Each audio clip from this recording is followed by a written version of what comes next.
Guys, welcome back to a quick episode of BRiM Explains. If you're following along on my SkyWorld build, or if you've started your own Sky Factory 2.5 build, I wanted to show you something that I didn't discover until fairly late, not in time to really be of help to me because I've already progressed to the point where I've got machines to do it, but something that can help you out very much in the early game. So I'm going to build a quick pickaxe, and I'm going to build a pickaxe out of 3 different materials that can provide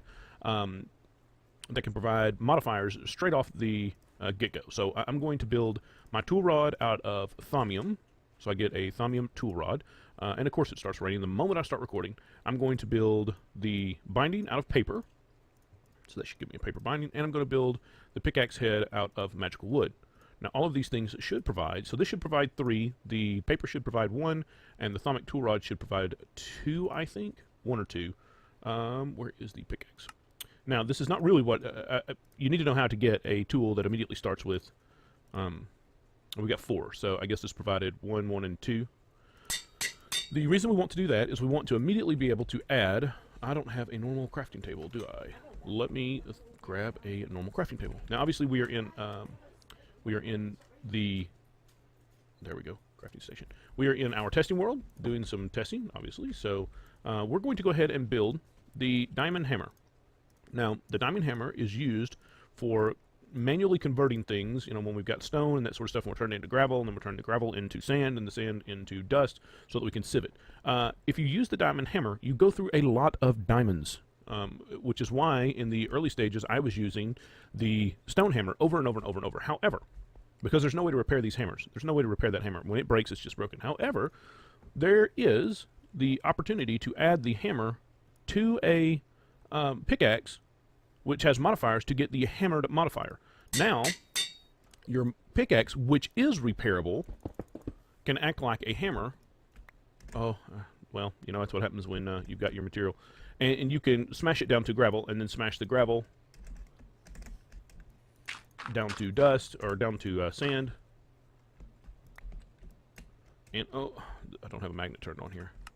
And the sand down to dust. So, and this one, obviously, when it breaks, you can just repair it with whatever your repair material. For this one, the repair material is magical wood. We would immediately want to change the head out to something else. If you change the head out, and I had said this but never actually showed it. Let me put a bit of a floor back in here so that we can get 2 things here. Even though we've not used the modifiers, and we got the modifiers from a special material, if we change out that material, so say we immediately change over to a, we need to actually build a new head. I don't know if I could backtrack to stone, but we'll find out. I may have to go to like an iron or something. I can. So even if I immediately go backwards, you will see that I still have 3 modifiers, even though my repair material became stone. So just because we change out pieces doesn't mean that we lose those modifiers. So once those modifiers have been associated with the tool, they remain even if we change out the pieces. So you don't have to use up all your modifiers before. As a matter of fact, I've kind of gotten in the habit of building, when I want to build a perfect, so let me show you what I've been using for a, quote, perfect tool, end quote, where I want a tool that starts off as unbreakable. So what I end up doing, where's the magical wood? I end up going all 3 pieces out of magical wood. Put that down, please. And that should be able to go in here to make that. We'll make the head of the pickaxe out of magical wood as well. And then I'm going to go ahead and immediately make a paper binding. Just like that. So what I'm going to do now is combine these into 1, 2, 3, and that should get me 9.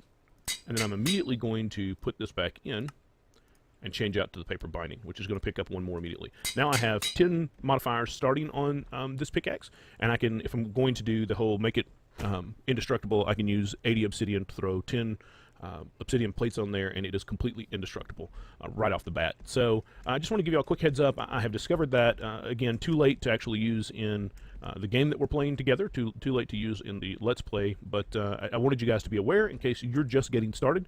That is a far superior way to use a diamond hammer than actually using the diamond hammer itself. I wish I had discovered it much sooner, but some of these things, that's just part of the game, particularly when we're playing with so many mods installed. There are so many little things that are added to the game that you can miss a bunch of them unless you just happen to run across them. And I ran across that one, but far too late to use it. So, guys, I appreciate you hanging out with me. I hope this benefits you in some way, form, or fashion. And I look forward to seeing you back in our Let's Play. Have a great day.